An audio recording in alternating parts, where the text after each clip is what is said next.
Hello everyone, myself Sri Lakshmi. In എന്നോടൊപ്പമുള്ളത് ഒരു master educated കേരളത്തിലെ one of the best physics teachers, career guidance mentoring മേഖലയിൽ വളരെ പ്രഗത്ഭനായ മികവ് തെളിയിച്ച് ഒരുപാട് കുട്ടികൾക്ക് പർപ്പസും സക്സസും നൽകിയ PSK Suresh Kumar. It's a pleasure to host you, sir, over here. Thank you so much for being with us for today. Sir, hello sir. +2 കഴിഞ്ഞ് ഒരുപാട് കുട്ടികൾ അതായത് ഭയങ്കര കൺഫ്യൂസ്ഡ് ആയിട്ട് നിൽക്കുന്ന ഒരു ടൈമാണ്. അതായത് +2 കഴിഞ്ഞ് എന്ത് എന്നുള്ളതൊരു ചോദ്യചിഹ്നമായി അവശേഷിക്കുകയാണ് അവരുടെ മനസ്സിൽ. അപ്പോൾ what is the current trend that Kerala is facing right now or India is facing right now? Actually നമുക്ക് ഇന്ത്യയിലേക്ക് പോകുന്നതിന് മുന്നേ നമ്മുടെ കേരളത്തിലേക്ക് വരാം. കേരള ട്രെൻഡ് എന്ന് പറഞ്ഞു കഴിഞ്ഞാൽ ശരിക്കും ഡിഫറെൻ്റാണ് മറ്റ് സ്റ്റേറ്റുകളായിട്ടൊക്കെ കമ്പയർ ചെയ്യുമ്പോൾ. കാരണം ഞങ്ങൾ ഈ കരിയർ ഗൈഡൻസ് അതുപോലെ തന്നെ മെന്ററിംഗ് ആയിട്ടൊക്കെ സ്കൂളുകളിൽ ഒരുപാട് വിസിറ്റ് ചെയ്യാറുണ്ട് ഞങ്ങളുടെ ടീം. കുട്ടികളിൽ നിന്ന് ഫീഡ്ബാക്ക് നമ്മൾ എടുക്കാറുണ്ട്, എന്താണ് അവരുടെ ഫ്യൂച്ചർ പ്ലാൻ. അപ്പോൾ ഓൾറെഡി ബോർഡ് എക്സാം കഴിഞ്ഞു എന്ന് പറഞ്ഞല്ലോ.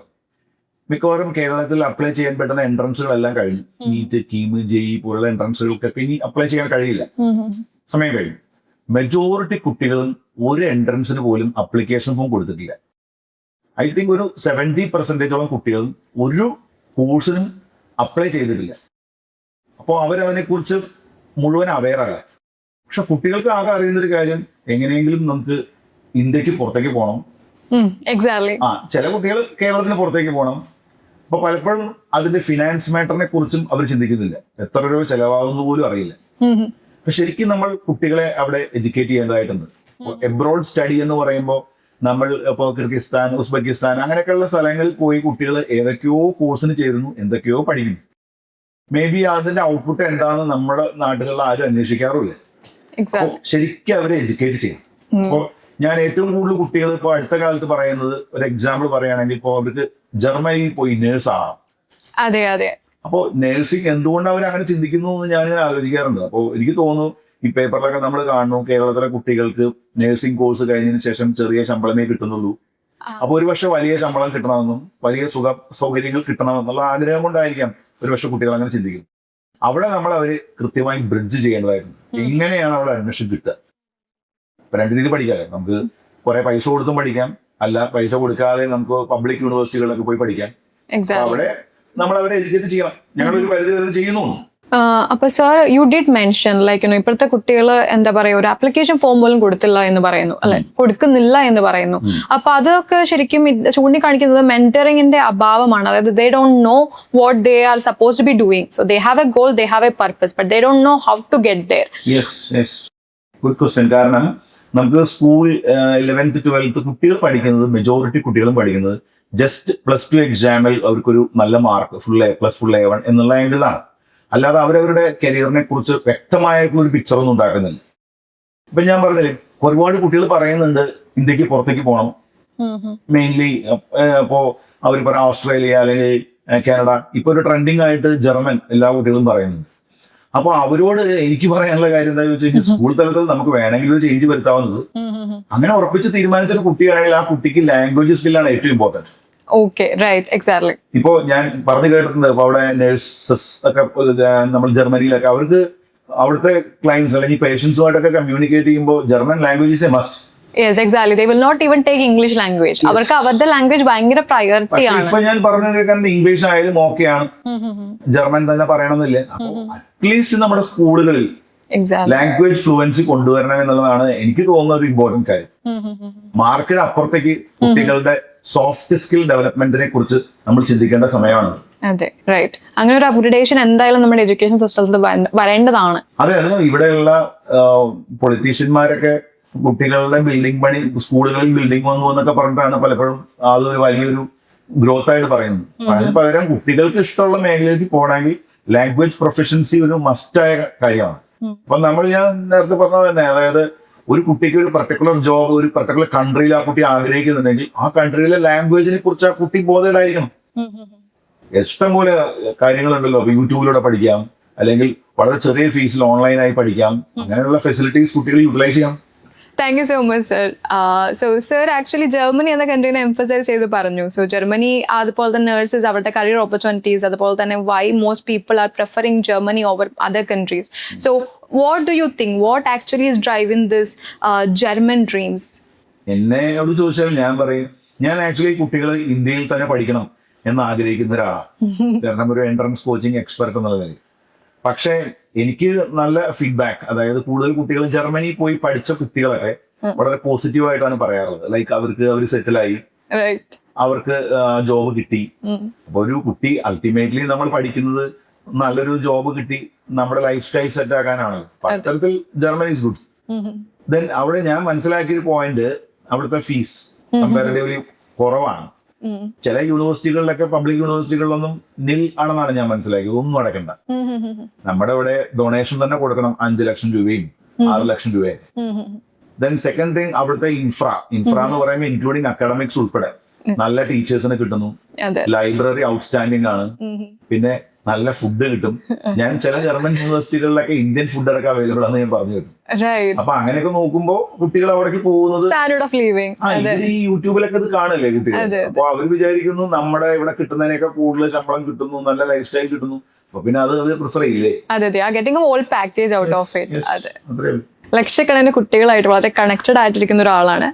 കുട്ടികളെ അടുത്തറിയുന്ന ഒരു വ്യക്തിയാണ്. കുട്ടികളുടെ പെർസ്പെക്റ്റീവ് മനസ്സിലാക്കുന്ന, പൾസ് മനസ്സിലാക്കുന്ന ഒരു അധ്യാപകനാണ്. സോ എന്തുകൊണ്ടായിരിക്കണം കുട്ടികൾ കൂടുതൽ UK, US, കാനഡ പോലുള്ള കൺട്രീസിനെ അപേക്ഷിച്ച് ജർമ്മനി എന്നൊരു ഓപ്ഷൻ, സ്റ്റഡി ഓപ്ഷൻ ചൂസ് ചെയ്യുന്നത്? Why they choose Germany? Single വേർഡിൽ പറയുകയാണെങ്കിൽ ജോബ് ഡിമാൻഡ് ആയിരിക്കും. കാരണം മറ്റ് രാജ്യങ്ങളിലൊക്കെ ഞാൻ മനസ്സിലാക്കിയത്, നമ്മളിപ്പോ ഔട്ട്സൈഡ് ഇന്ത്യ പോയി പഠിക്കുന്ന എന്തിനാ? നമുക്ക് നല്ല ജോബ് കിട്ടാനാണ്. അല്ലാതെ അവിടെ പഠിച്ചിട്ട് ഇന്ത്യയിൽ വന്നിട്ട് പിന്നെ ഇവിടെ ഒരു നേഴ്സായിട്ടോ അല്ലെങ്കിൽ വേറെ ജോബിലോട്ടോ കയറാനല്ലല്ലോ. അപ്പൊ ജോബ് സെക്യൂരിറ്റി തന്നെയാണ്. ജർമ്മൻ ഞാൻ മനസ്സിലാക്കിയത് അവർക്ക് ജോബ് സെക്യൂരിറ്റി ഉണ്ട്. കഴിഞ്ഞാൽ ഇപ്പൊ നമ്മുടെ ഇവിടെ ഒരു 15,000 to 25,000 സാലറി കിട്ടുമ്പോൾ അവിടെ നേരെ അതിന്റെ ഒരു എത്ര കൂടുതൽ ഇരട്ടിയല്ല കേട്ടോ, ഞാൻ മനസ്സിലാക്കി കൊടുത്തോളൂ. 30,000 ഒന്നല്ല. ഇന്ത്യൻ മണി കൺവേർഷൻ വരുമ്പോ അവിടെ 2 lakhs to 10 lakhs, ചിലരൊക്കെ 15 lakh 20 lakhs വരെ മേടിക്കുന്നത്. അപ്പൊ അത് വലിയൊരു ഫാക്ടർ അല്ലേ. പിന്നെ മറ്റ് രാജ്യങ്ങളിൽ എന്താണെന്ന് എനിക്ക് തോന്നുന്ന കാര്യം ഇതാണ്, ഇപ്പോ PR കിട്ടാനുള്ള ഒരു ടൈം. എനിക്ക് തോന്നുന്നു ഒരു 18 months കൊണ്ടൊക്കെ നമുക്ക് എന്ത് കിട്ടും? ഒരേ ജോബ് തന്നെയാണ് ചെയ്തുകൊണ്ടിരിക്കുന്നതെങ്കിൽ അവിടെ PR കിട്ടാൻ എളുപ്പമാണ്.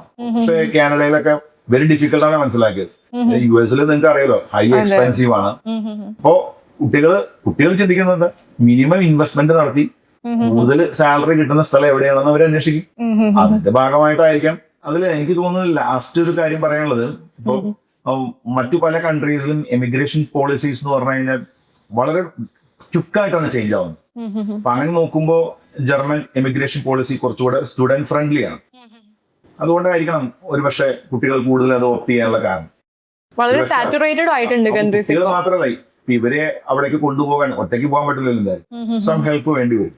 അപ്പൊ ഈ ഏജൻസീസ് അതിൽ കുറച്ചുകൂടെ എന്ത് ചെയ്യുന്നുണ്ട്, അവരുടെ പോളിസീസ് കുറച്ചുകൂടെ സ്റ്റുഡന്റ് ഫ്രണ്ട്ലി ആയതുകൊണ്ട് അവരത് ഓപ്റ്റ് ചെയ്യുന്നതായിരിക്കാം കാരണം. നഴ്സിംഗ് എന്നത് ജർമ്മനിയുടെ പര്യായമായി വന്നിരിക്കുകയാണ് ഇപ്പൊ. അപ്പൊ എല്ലാവരും ഈ ഒരു എന്താ പറയാ, nursing and nursing related careers അല്ലെങ്കിൽ മെഡിക്കൽ റിലേറ്റഡ് കരിയേഴ്സ് ആണ് ചൂസ് ചെയ്യുന്നത്. അങ്ങനെയല്ല കേട്ടോ. ശരിക്കും ഞാൻ മനസ്സിലാക്കിയത് നഴ്സിംഗ് മാത്രമൊന്നുമല്ല. അവിടെ ഇപ്പൊ ഞാൻ കഴിഞ്ഞ വർഷം ഞാൻ പഠിപ്പിച്ചൊരു കുട്ടി അവിടെ ബയോമെഡിക്കൽ എഞ്ചിനീയറിംഗ്, ആൻഗസ് വിൽസൺ ഗബ്രിയൽ എന്ന് പറഞ്ഞ കുട്ടി.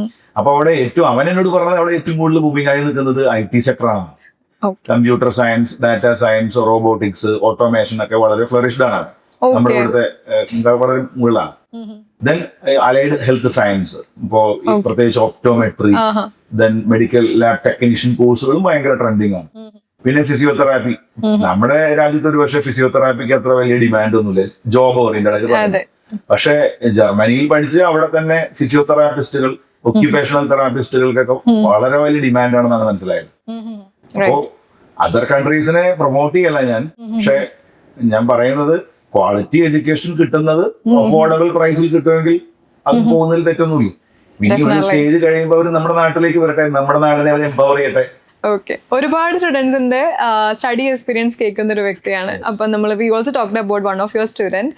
അപ്പോൾ what is a best university choice? അപ്പൊ പ്രൈവറ്റ് ആണോ അതുപോലെ തന്നെ പബ്ലിക് യൂണിവേഴ്സിറ്റി ആണോ? അതിലെന്താ ഡൗട്ട്? പബ്ലിക് തന്നെ.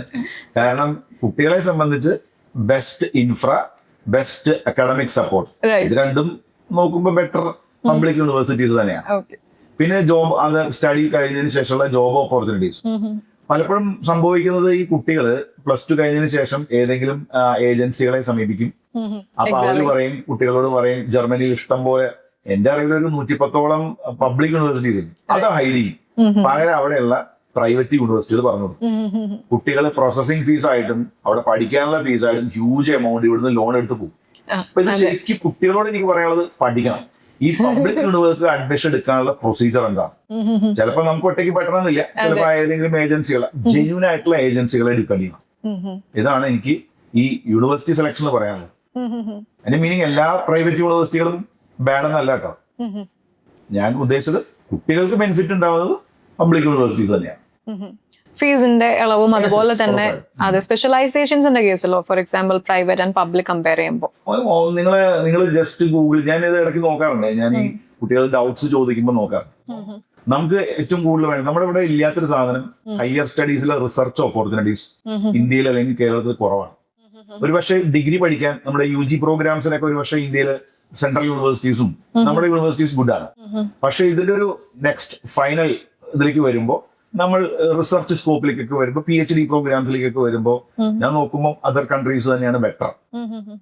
അതിന് കാരണം ആ എക്സ്പോഷർ ആണ്. കുട്ടികൾക്ക് കിട്ടുന്ന പ്രൊഫസേഴ്സ്, അവർക്ക് അത്രയും ക്വാളിഫൈഡ് ആയിട്ടുള്ള പ്രൊഫസേഴ്സുമായിട്ട് ഇന്ററാക്ട് ചെയ്യാൻ പറ്റുന്നു. ദെൻ അവരുടെ ലൈബ്രറി ഫെസിലിറ്റീസ് എന്ന് പറഞ്ഞു കഴിഞ്ഞാൽ അൺഇമാജിനബിൾ ആണെന്നാണ് കുട്ടികൾ പറയുന്നത്. ലേറ്റസ്റ്റ് ട്രെൻഡിങ് ആയിട്ടുള്ള ടെക്നോളജി അവർ യൂസ് ചെയ്യുന്നു. അപ്പൊ അങ്ങനെയൊക്കെ നോക്കുമ്പോൾ പബ്ലിക് യൂണിവേഴ്സിറ്റീസ് ഫാർ ബെറ്റർ ആണ് പ്രൈവറ്റുമായിട്ട് കമ്പയർ ചെയ്യുന്നത്. UG programme, undergraduate programme കഴിഞ്ഞിട്ട് PGക്ക് അപ്ലൈ ചെയ്യുന്ന സ്റ്റുഡൻസ് അവർ ശ്രദ്ധിക്കേണ്ട കാര്യങ്ങൾ എന്തൊക്കെയാണ്? ഞാൻ എന്റെ ഒരു അറിവ് വെച്ചാണ് പറയാൻ. അതായത് ഈ +2 കഴിഞ്ഞതിന് ശേഷം കുട്ടികൾക്ക് ഡിഗ്രി UG അഡ്മിഷന് വേണ്ടി മേ ബി അവർ എംബ്രോഡ് ട്രൈ ചെയ്യും, കിട്ടാതെ വരാം. അപ്പൊ അവര് നമ്മുടെ നാട്ടിൽ തന്നെ പഠിക്കും. അവിടെയാണ് ശ്രദ്ധിക്കേണ്ടത്. ഈ ജർമ്മനിയിൽ ഞാൻ മനസ്സിലാക്കിയെടുത്തോളം അവര് അനാബിൻ വെബ്സൈറ്റിൽ നോക്കിയാൽ മനസ്സിലാവും. അതിനകത്ത് 3 കാറ്റഗറൈസേഷൻ ഉണ്ട്. H+, H+- എന്ന് പറഞ്ഞു. ഈ H+ കാറ്റഗറൈസേഷനിൽ വരുന്ന യൂണിവേഴ്സിറ്റീസ് എന്ന് പറയുമ്പോൾ ഇന്ത്യയിൽ IITs, NITs, അതുപോലെ IIITs, നമ്മുടെ IIMകൾ, നമ്മുടെ MG യൂണിവേഴ്സിറ്റി പോലുള്ള നല്ല യൂണിവേഴ്സിറ്റികളെല്ലാം വരുന്നതിനകത്ത്. അങ്ങനത്തെ യൂണിവേഴ്സിറ്റികളിൽ പഠിക്കാം. അങ്ങനെയാണെങ്കിൽ അവിടെ അഡ്മിഷന്റെ പ്രോസസ്സിംഗ് വളരെ ഈസിയാണ്. പക്ഷെ അതർ കേസസ് H- അതുപോലെ തന്നെ H+- ഒക്കെ മിക്സ്ഡ് കാറ്റഗറിയിലൊക്കെ വരുമ്പോൾ അവരുടെ ഒരുപക്ഷെ ഞാൻ മനസ്സിലാക്കിയെടുത്തോളം അവർക്ക് അവിടെ അഡ്മിഷൻ കിട്ടാറില്ല പബ്ലിക് യൂണിവേഴ്സിറ്റിയിൽ. അപ്പോൾ പബ്ലിക് യൂണിവേഴ്സിറ്റിയിലേക്ക് പോകാൻ ആഗ്രഹിക്കുന്നവർ ഫോർ PG കോഴ്സസ് അനാബിൻ വെബ്സൈറ്റ് നോക്കണം. അതിൽ H+ കാറ്റഗറിയിൽ വരുന്ന നമ്മളിപ്പോൾ ഇന്ത്യയിലാണ് പഠിക്കുന്നത്, ഇന്ത്യൻ യൂണിവേഴ്സിറ്റീസ് ഏതാണെന്ന് നോക്കണം. അതിനുശേഷം അപ്ലൈ ചെയ്യണം എന്നാണ് എനിക്ക് പറയാനുള്ളത്. We are discussing public universities. അപ്പൊ there is also private universities. അപ്പൊ ഇതിന്റെയും ഫീ സ്ട്രക്ചർ എന്ന് പറയുന്ന ഒരു ഇമ്പോർട്ടന്റ് ഒരു ഘടകമാണ് when you are fixating upon a dream, when you are fixating upon your journey. അപ്പൊ അങ്ങനെ വരുമ്പോൾ എന്തായിരിക്കും ഈ ഫീ സ്ട്രക്ചറിലുള്ള ഡിഫറൻസ്? അത് പബ്ലിക് യൂണിവേഴ്സിറ്റി സംബന്ധിച്ചിടത്തോളം നില്ലാണോ ശരിക്കും പറഞ്ഞാൽ? ആക്ച്വലി എനിക്ക് വളരെ നിങ്ങൾ ചോദിക്കണം എന്ന് ചോദിച്ചാൽ ആഗ്രഹിച്ചൊരു ക്വസ്റ്റ്യൻ ആണ്. അതിന്റെ കാരണം എന്താ അറിയോ, ഞാൻ നിങ്ങൾ കുട്ടികളോട് പറയാറുണ്ട്, കുട്ടികളെ നിങ്ങൾക്ക് 2 ടൈപ്പ് യൂണിവേഴ്സിറ്റീസ് ഉണ്ട്, പബ്ലിക്കും പ്രൈവറ്റും. കുട്ടികളിൽ നിന്നൊന്നും മനസ്സിലാക്കാതെ ഒരു യൂണിവേഴ്സിറ്റിയിൽ കെട്ടാൻ പോവാണ്. അപ്പൊ ഒരു പ്രൈവറ്റ് യൂണിവേഴ്സിറ്റിയിൽ കുട്ടി പഠിക്കാൻ ചെന്നാൽ മിനിമം അവൻ സ്പെൻഡ് ചെയ്യേണ്ടി വരുന്നത് ഒരു 12,000 euro. ഇൻറ്റു 100 കൺവേർട്ട് ചെയ്യും, അറൌണ്ട് ഒരു 12 lakh rupees Indian money per year. മിക്കവാറും കുട്ടികൾ ലോൺ എടുത്ത് പോകും. ഇനി അതർ സൈഡിലോട്ട് വരാം. ഞാൻ മനസ്സിലാക്കിയത് പബ്ലിക് യൂണിവേഴ്സിറ്റിയിലെ ഫീസ് എന്ന് പറയുമ്പോൾ ഒരു 80 euro ടു ഒരു 350 euro, ഒരു ആവറേജ് ഒരു 100 euro വെച്ചോ. എത്രയാകെ വരുന്നത്? 100 into 100 maximum 10,000 rupees semester contribution അല്ലെ. ഒപ്പം ഈ കുട്ടികൾ ഹോസ്റ്റൽ താമസിച്ചു ക്ലാസ്സിന് വരണം. അങ്ങനെയാണെങ്കിൽ പബ്ലിക് ട്രാൻസ്പോർട്ട് സിസ്റ്റം ഉപയോഗിക്കുന്നു, അത് ഫ്രീ ആണെന്നാണ് ഞാൻ മനസ്സിലാക്കിയത്. കുട്ടികൾ പറഞ്ഞു കേട്ടാണ്. അപ്പോൾ നിങ്ങൾ ആലോചിച്ചു, ഒരു 6 മാസം പഠിക്കാൻ ഒരു 10,000 rupees Indian money, മറ്റത് ഒരു വർഷം പഠിക്കാൻ 12 lakhs. അപ്പൊ ഉറപ്പായും കുട്ടികൾ ഈ ജർമ്മൻ സ്റ്റഡി പോകുന്നുണ്ടെങ്കിൽ ഈ പ്രൈവറ്റ് ഫീസും പബ്ലിക് യൂണിവേഴ്സിറ്റി ഫീസും ശരിക്കും മനസ്സിലാക്കിയിട്ട് വേണം പോകാൻ. ആ ഒരു നോളേജ് കുട്ടികളിലേക്ക് എത്തിക്കാൻ തന്നെയാണ് ഞാൻ ഇത്തരത്തിലൊരു വീഡിയോ ചെയ്യുന്നത്. സോ ജർമ്മനി എന്നൊരു ആഗ്രഹം വെച്ച് പോകുന്ന എല്ലാ കുട്ടികൾക്കും അവിടെ PR കിട്ടണം, അത് പെർമനന്റ് റെസിഡൻസി കിട്ടണം, അതുപോലെ തന്നെ അവിടെ സെറ്റിൽ ആവണം എന്ന് ആഗ്രഹിച്ച് പോകുന്ന കുട്ടികളാണ്. സോ അതിന്റെ ഒരു പ്രോസസ്സ്, അതുപോലെ തന്നെ അതിന്റെ ഒരു അക്കംപ്ലിഷ്മെന്റ് എന്ന് പറയുന്നത് എന്തായിരിക്കും സർ? കുട്ടികൾ എന്നെ വിളിക്കാറുണ്ട്, ജർമ്മനി പഠിക്കാൻ പോയി എന്നിട്ട് സാർ എനിക്ക് കുറച്ച് പൈസ സഹായിക്കുമോ എന്നൊക്കെ ചോദിച്ച് വിളിക്കാറുണ്ട്. അപ്പൊ ഞാൻ ചോദിക്കാറുണ്ട്, എന്ത് പറ്റി നിങ്ങൾ അവിടെ നിന്നിട്ട് PR പെർമനന്റ് റെസിഡൻസി എന്താ കിട്ടാത്തതെന്ന് ചോദിക്കാറുണ്ട്. അപ്പൊ അവര് പറയാറുണ്ട്, ഞങ്ങളൊരു കോഴ്സ് പഠിച്ചു എന്നിട്ട് മിക്കവാറും അതൊരു പ്രൈവറ്റ് യൂണിവേഴ്സിറ്റിയിലായി.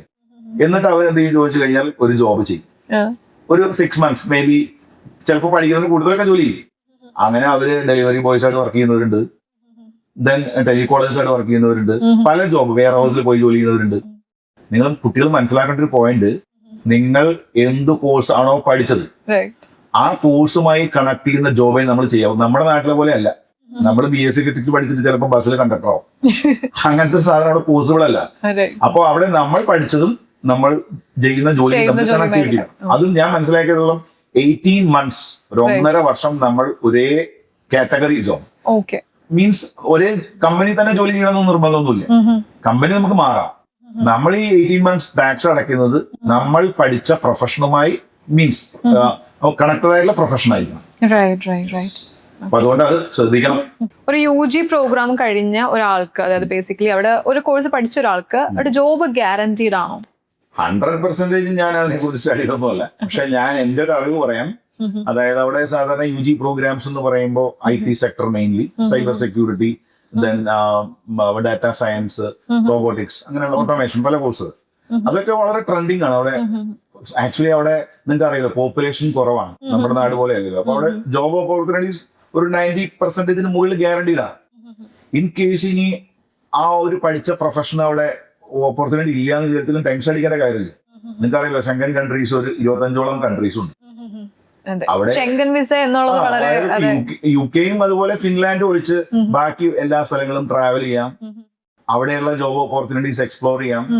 അപ്പൊ നമ്മള് ഇപ്പോ ഓസ്ട്രേലിയയിലോ അല്ലെങ്കിൽ വേറെ എവിടെയെങ്കിലും പോയി പഠിച്ചാൽ ഒരു പക്ഷെ അവിടെ ജോബ് കിട്ടിയില്ല, ഒരു 18 months നമ്മൾ സ്റ്റേ ബാക്ക് ചെയ്തു, നമ്മൾ തിരിച്ചു പോകേണ്ടി വരും. എന്നിട്ട് ഇവിടെ വല്ല തട്ടുകടി നടത്തേണ്ടി വരും. അപ്പൊ അതുമായിട്ട് കമ്പയർ ചെയ്യുമ്പോൾ ഞാൻ മനസ്സിലാക്കിയെടുത്തോളം എന്തായാലും ഇത് ബെറ്റർ ആണ്. കാരണം നമുക്ക് അതർ കൺട്രീസിലുള്ള ജോബും നമുക്ക് എക്സ്പ്ലോർ ചെയ്യാൻ പറ്റും. സ്റ്റുഡൻസ് പല സ്ഥലത്തും പഠിക്കാൻ പോയിട്ട്, അതായത് പല കൺട്രീസും ചൂസ് ചെയ്തിട്ട് അവരവരുടെ സ്റ്റേ ബാക്ക് പീരീഡ് കഴിഞ്ഞിട്ട് തിരിച്ചു വരുന്ന ഒരു സിറ്റുവേഷൻ നമ്മൾ പറക്കി കാണുന്ന ഒരു അവസ്ഥയാണ് ഇപ്പോൾ. അപ്പൊ അങ്ങനെ നിൽക്കുമ്പോൾ ജർമ്മനി എന്ന കൺട്രിയെ വ്യത്യസ്തമാക്കുന്നത് എന്താണ്? കുട്ടികൾ എന്നുള്ളൊരു അറിവാണേ, മുഴുവൻ ഞാനത് എക്സ്പീരിയൻസ് ചെയ്തിട്ടില്ല. അപ്പൊ കുട്ടികൾ പറയുന്നത്, നമ്മളൊരു കോഴ്സ് കഴിഞ്ഞു, നമുക്ക് ആ കോഴ്സ് റിലേറ്റഡ് ആയിട്ടുള്ള ഒരു പ്രൊഫഷണൽ നമുക്ക് ജോലി കിട്ടിയിട്ടില്ല എന്ന് വിചാരിക്കും. ഒരു 18 months സ്റ്റേ ബാക്കിന് ശേഷം കേട്ടോ. അങ്ങനെയാണെങ്കിൽ തിരിച്ചു പോരുന്നതിന് പകരമുള്ള ഒരു ഓപ്ഷൻ എന്ന് പറഞ്ഞാൽ അവർക്ക് വീണ്ടും ഒരു യൂണിവേഴ്സിറ്റി പ്രോഗ്രാമിൽ എൻറോൾ ചെയ്യാം. പബ്ലിക് യൂണിവേഴ്സിറ്റി, നോമിനൽ ഫീസേ വരുന്നുള്ളൂ. അപ്പോ ബാക്കി കുറെ ഫെസിലിറ്റീസ് അവർക്ക് യൂട്ടിലൈസ് ചെയ്യാനും പറ്റും. അപ്പോഴേക്കും നമുക്ക് വീണ്ടും ഒരു സ്കിൽ അഡീഷണലി നമ്മൾ ഗെയിൻ ചെയ്യുന്നു. അത് ഉപയോഗിച്ചുകൊണ്ട് നമുക്ക് വീണ്ടും ജോലിക്ക് അപ്ലൈ ചെയ്യാം. എന്തായാലും അതിനകത്തൊക്കെ ഒരു ജോലി ഉറപ്പായിട്ട് അവിടെ കിട്ടും. കാരണം നിങ്ങൾക്ക് അറിയാലോ, കമ്പാരിറ്റീവ്ലി പോപ്പുലേഷൻ കുറഞ്ഞ സ്ഥലമാണ്, ഒരുപാട് ഓപ്പർച്യൂണിറ്റീസ് ഉണ്ട്. നമ്മൾ ഇത്രയെങ്കിലും സ്കില്ലുള്ള ഒരു കുട്ടിയാണെങ്കിൽ അവിടെ ജോബ് ഗ്യാരണ്ടീഡ് ആണെന്നാണ് ഞാൻ മനസ്സിലാക്കിയിട്ടുള്ളത്. Thank you so much sir. It was very informative and very pleasant. ഒരുപാട് കുട്ടികൾക്ക് വളരെ ഇൻഫോർമേറ്റീവ് ആയിട്ട് അതുപോലെ തന്നെ പ്രചോദനവും നൽകുന്ന ഒരു ടോക്കായിരുന്നു നമ്മുടെ ഈ ഒരു പോഡ്കാസ്റ്റിൽ ഇന്ന്. So thank you everyone for listening to us, and we will meet again with another podcast very soon.